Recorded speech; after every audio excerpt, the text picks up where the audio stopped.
नमस्कार दोस्तों, मैं रोहन शर्मा स्वागत करता हूं सभी का आपके अपने चैनल ज्योतिषन वास्तु में। कैसे हैं आप सभी दोस्तों? आज हम बात करने वाले हैं एक बहुत ही ज़्यादा महत्वपूर्ण टॉपिक के ऊपर। पिछले कुछ दिनों में आपने देखा हमारे देश में किस तरह से परिस्थितियां चल रही हैं और किस तरह से परिस्थितियां बिगड़ी। कोरोना के केसेस ने एकदम से स्पाइक किया और उसमें बहुत सारे लोगों को बहुत सारी परेशानियां झेलनी पड़ी।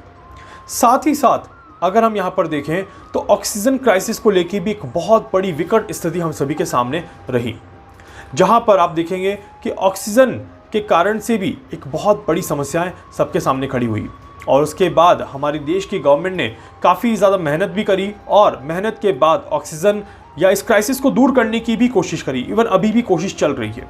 पर इसी बीच में एक सवाल निकल के आता है कि क्या ये ऑक्सीजन क्राइसिस या फिर जो ये अभी जो करंट सिनारियो जो चल रहा है, ये बीजेपी गवर्नमेंट के लिए, हमारे देश की सरकार के लिए क्या कोई मुसीबत खड़ी कर सकता है या नहीं कर सकता है? Will oxygen crisis create problem for BJP government और नॉट? आज इसका हम ज्योतिषीय आकलन करेंगे और ज्योतिषीय विश्लेषण करके मैं बताने की कोशिश करूंगा कि किस तरह से देश में, हमारे देश में सेंट्रल गवर्नमेंट की पोजीशन रह सकती है। दोस्तों, किसी भी कुंडली में जब हम किसी भी तरह से पॉलिटिकल एनालिसिस करते हैं तो उसमें हम एक कुंडली को या सिर्फ लग्न कुंडली को नहीं देखते।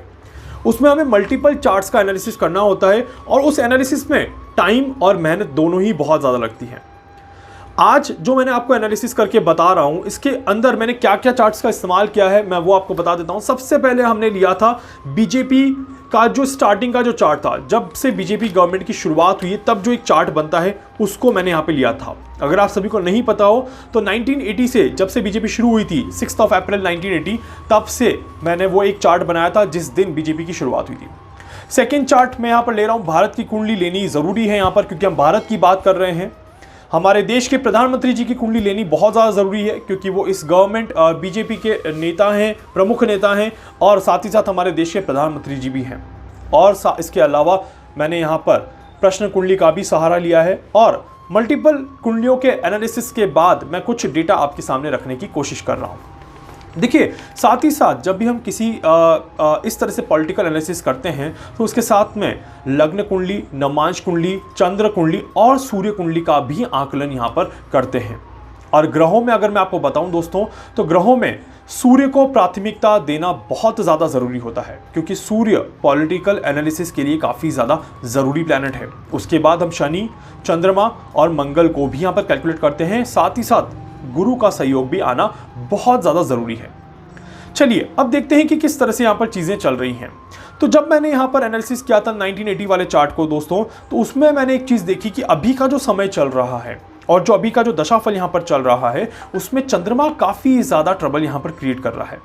चंद्रमा ने काफ़ी ज़्यादा मुसीबतें पैदा यहाँ पर करी।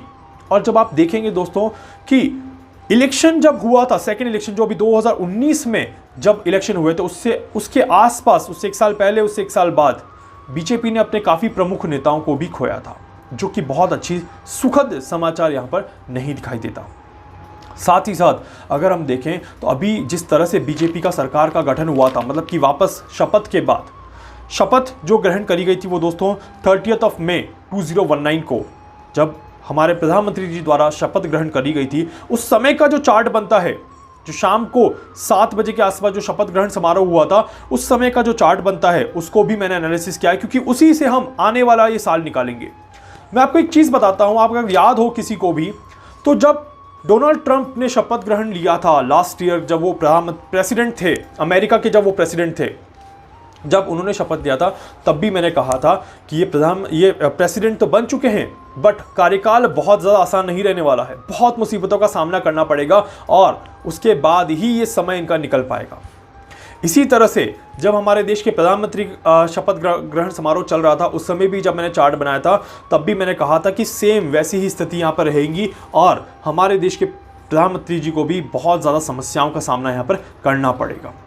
वैसी ही समस्याएं अब हम यहाँ पर देख भी रहे हैं। हमारे देश एक बहुत बड़े क्राइसिस से गुजर रहा है, अभी कोरोना काल से यहाँ पर गुजरना पड़ रहा है और बहुत मेहनत करने के बाद भी उतने अच्छे रिजल्ट नहीं मिल पा रहे जितने अच्छे रिजल्ट यहाँ पर मिलने चाहिए। और उसके कारण से देश की जनता को और देश की सरकार को काफ़ी ज़्यादा विरोधाभास भी यहाँ पर देखना पड़ रहा है। साथ ही साथ इस बार गवर्नमेंट को बहुत ज़्यादा आंदोलनों का भी यहाँ पर सामना करना पड़ा, किसान आंदोलन, सीए या और भी बहुत सारी चीज़ें जो कि यहाँ पर सरकार के अगेंस्ट चल रही है। ऐसे समय में कहीं ना कहीं एक तरफ हमारे देश के प्रधानमंत्री मोदी जी का भी जो चार्ट है वो थोड़ा सा डाउनफॉल पे चल रहा है, मतलब कि अप डाउन जैसी स्थिति दे रहा है। शपथ ग्रहण समारोह की जो कुंडली बनती है उसमें भी स्थिति बहुत ज़्यादा अच्छी नहीं दिखाई देती, उसमें भी ये दिखाई देता है कि कहीं ना कहीं चीज़ें जो है वो थोड़ी सी नेगेटिव डायरेक्शन में यहाँ पर जा सकती हैं। और साथ ही साथ बीजेपी का जो चार्ट है, जो जब से बीजेपी की स्थापना हुई थी उसका जो चार्ट बनता है, उसमें भी यहाँ पर देखा जाए तो बहुत अच्छी स्थिति नहीं दिखाई देती। शनि का पीड़ित होना, चंद्रमा का पीड़ित होना, और यहाँ पर देखा जाता है कि कहीं न कहीं मान सम्मान, प्रतिष्ठा, विरोधाभास और जनता के साथ एक दूरी या जनता से विरोधाभास, इस तरह की चीज़ें इस बार की कुंडली में ज़रूर देखने को मिलती है, जो ये इंडिकेट करती है दोस्तों कि हमारे देश के प्रधानमंत्री मोदी जी को और इस सरकार को, बीजेपी सरकार को अभी एक लंबा संघर्ष यहाँ से करना पड़ेगा। जी हाँ, एक लंबा संघर्ष यहाँ से करना पड़ेगा। और कहीं ना कहीं ये जो पार्टी के जो नेता हैं या जो दूसरे लोग हैं जो पार्टी से जुड़े हुए हैं, उनके कारण से पार्टी को परेशानियां ज़्यादा रहेंगी। तो ये ज़रूर यहाँ पर दिखता है कि बीजेपी गवर्नमेंट को कहीं ना कहीं यहाँ पर परेशानियां ज़रूर आ सकती है। और ये क्राइसिस वाली सिचुएशन में बीजेपी गवर्नमेंट के काफ़ी ज़्यादा चीज़ें जो है अगेंस्ट जा सकती हैं, जो कि आने वाले इलेक्शन में इन्हें बड़ी परेशानियां दे सकता है, आने वाले इलेक्शन में इन्हें बड़ी असमंजस की स्थिति को दिखा सकता है। एक चीज़ मैं ज़रूर यहाँ पर कहूँगा दोस्तों, मैं अभी इलेक्शन की बात नहीं कर रहा कि नेक्स्ट प्रेसिडेंट कौन बनेगा या इलेक्शन में क्या होने वाला है, पर एक जो इंडिकेशन जो मुझे दिख रहा है कि जिस तरह से सफलताएं अभी बीजेपी की तरफ चल रही थी, जिस तरह से सफलताएं अभी बीजेपी को मिल रही थी हर एक इलेक्शन में, चाहे वो स्टेट हो चाहे वो छोटा इलेक्शन हो, कहीं ना कहीं बीजेपी को सफलताएं मिल रही थी। बट अब जैसे जैसे स्टेट्स के इलेक्शन होंगे, आने वाले स्टेट में जैसे जैसे इलेक्शन होंगे, उसमें कहीं ना कहीं इन्हें बहुत बड़े चैलेंज का सामना करना पड़ेगा। हालांकि अभी तक मैंने कांग्रेस की कुंडली का एनालिसिस नहीं किया है, ना ही कांग्रेस के प्रमुख अध्यक्ष का एनालिसिस किया है, इसलिए मैं ज़्यादा नहीं बता पाऊंगा कि ज़्यादा क्या होगा।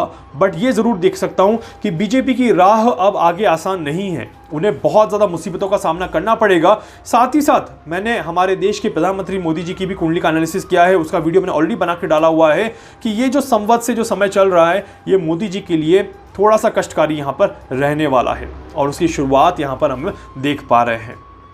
सेहत का भी थोड़ा सा ज़्यादा ध्यान रखना पड़ेगा मोदी जी को, और सेहत के प्रति भी उन्हें काफ़ी ज़्यादा सचेत रहना यहाँ पर पड़ेगा। साथ ही साथ जैसे मैंने कहा, मान प्रतिष्ठा और एक कहीं न कहीं विरोधाभास जनता के साथ, उसका बहुत बड़ा कहीं न कहीं यहाँ पर रास्ते में रुकावट एक तरह से देखने को मिलेगी। तो इसीलिए चाहे वो किसान आंदोलन हो, चाहे वो किसी और प्रकार का आंदोलन हो, पर अभी हमारे देश में इस तरह की परिस्थितियाँ और भी बन सकती हैं, और इस गवर्नमेंट को इस तरह की परिस्थितियों का सामना अभी और भी करना पड़ सकता है। साथ ही साथ मैं जो देख पा रहा हूं दोस्तों कि बीजेपी के कुछ और वरिष्ठ नेता, उन्हें भी अपनी सेहत का पूरा ध्यान यहां पर रखना है। बीजेपी के कुछ और वरिष्ठ नेताओं की भी सेहत में कमजोरी आ सकती है, सेहत में कहीं ना कहीं परेशानियां हो सकती हैं, तो यहां पर वो भी जल्दी ही आपको देखने को मिलेगा, जल्दी न्यूज़ में ऐसी खबरें भी आपको देखने को मिल सकती हैं। तो ये जो अभी रास्ता, ये जो अभी समय चल रहा है, ये बीजेपी गवर्नमेंट के लिए बहुत ज़्यादा पॉजिटिव नहीं चल रहा। ऐसे समय में आने वाले कम से कम 4 महीने गवर्नमेंट के लिए बहुत ज़्यादा मुश्किलें खड़ी कर सकते हैं, और इन 4 महीनों में गवर्नमेंट को एक बड़े लोहे को अपने साथ में लेके चलना है, मतलब कि बड़ी से बड़ी समस्याओं को हल करने की कोशिश करनी पड़ेगी। ऐसे में यहाँ पर एक चीज़ और जो मैं देख पा रहा हूँ दोस्तों कि कोरोना काल के साथ साथ अर्थव्यवस्था को भी लेके यहाँ पर बड़ा मुद्दा उठाया जा सकता है। हालांकि इकोनॉमी के ऊपर मैं एक वीडियो लेके आ रहा हूँ जल्दी आपके सामने, उसमें मैं उसके ऊपर ज़्यादा बात करूँगा। बट अब कुछ बड़े मुद्दे, सीमा विवाद अभी और होगा, जिसमें कहीं ना कहीं हमारे मोदी जी कुछ बड़े और कठोर डिसीजन यहाँ पर ले सकते हैं, उसके बारे में भी यहाँ पर देखा जा सकता है। तो बीजेपी की गवर्नमेंट के जरिए कुछ ऐसी घटनाएं घट सकती हैं जो शायद जनता को रास ना आए, और शायद कहीं ना कहीं कुछ विरोधाभास यहाँ पर झेलना पड़े, ऐसे चांसेस यहाँ पर क्लियरली दिखाई देते हैं। तो उसमें से एक जो है यहाँ पर क्लियर इंडिकेशन देता है कि यस द ऑक्सीजन क्राइसिस और yes the corona crisis will create a big problem for BJP government. तो यहाँ पर बीजेपी गवर्नमेंट को उसके लिए पहले से प्रिकॉशंस और प्रिपरेशंस कर लेनी चाहिए अपनी, ताकि वो जब इस तरह के क्राइसिस को झेलें तो वो बड़े आराम से यहाँ से बाहर निकले और किसी भी तरह से कोई दिक्कत, कोई परेशानी ना हो। उम्मीद करता हूं दोस्तों ये वीडियो आपको अच्छा लगेगा।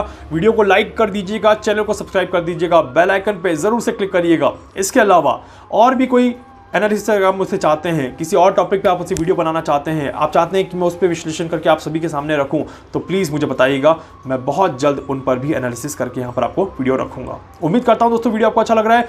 वीडियो को प्लीज़ ज़्यादा से ज़्यादा शेयर करिए और सभी तक पहुँचाने का ज़रूर प्रयास करिए। इसके अलावा मुझसे कुछ भी पूछना चाहते हैं, कुंडली एनालिसिस करवाना चाहते हैं, संपर्क कर सकते हैं। धन्यवाद।